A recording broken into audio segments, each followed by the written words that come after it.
আসসালামু আলাইকুম।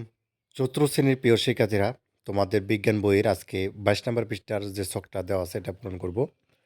তো এই ছকের মধ্যে কী লিখবা, তাই না? স্বাস্থ্য রক্ষায় নিয়মাবলী। তো এখানে কী লিখবা সেগুলো দেখাবো।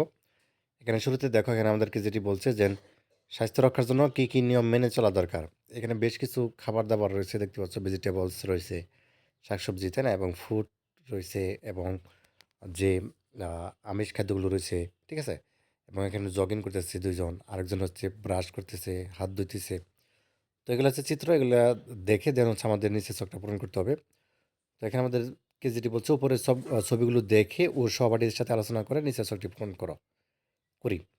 আচ্ছা, স্বাস্থ্য রক্ষায় নিয়মাবলী। তো আমাদেরকে কী করতে হবে আমরা যদি একটু দেখার চেষ্টা করি। তো এখানে দেখো আমাদের যা করতে হবে। তো শরীরের রোগ প্রতিরোধ ক্ষমতা বাড়ানোর জন্য প্রতিদিন সুষম ও পুষ্টিকর খাবার খেতে হবে। ঠিক আছে? তো ১ম বক্সে এটা লিখতে পারো যে শরীরের রোগ প্রতিরোধ ক্ষমতা বাড়ানোর জন্য প্রতিদিন সুষম ও পুষ্টিকর খাবার খেতে হবে। 2nd লাইনে লিখতে পারো যে জীবাণুমুক্ত থাকতে বিশেষ করে খাওয়ার আগে ও পরে। ঠিক আছে? এবং টয়লেট ব্যবহারের পর সাবান দিয়ে ভালো করে হাত ধুতে হবে। আচ্ছা।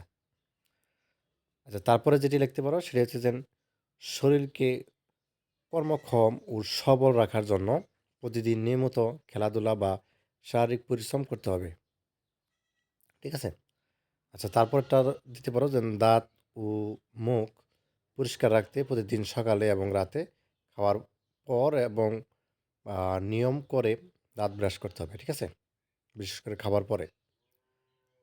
আচ্ছা, এরপর দেখো, সবসময় বিশুদ্ধ ও নিরাপদ পানি পান করার অভ্যাস করতে হবে। পান করতে হবে। ঠিক আছে? তো এইগুলো হচ্ছে তুমি এখানে লিখে দিতে পারো, অথবা তুমি চাইলে অন্য কিছু লিখতে পারো। তবে এগুলো লিখে দিলেই হবে। ঠিক আছে? ছকের মধ্যে। আর ছোট করে লিখতে পারো তুমি। যেমন এখানে লিখতে পারো বিশুদ্ধ পানি পান করতে হবে। নিচের ছকে এভাবে লিখতে পারো।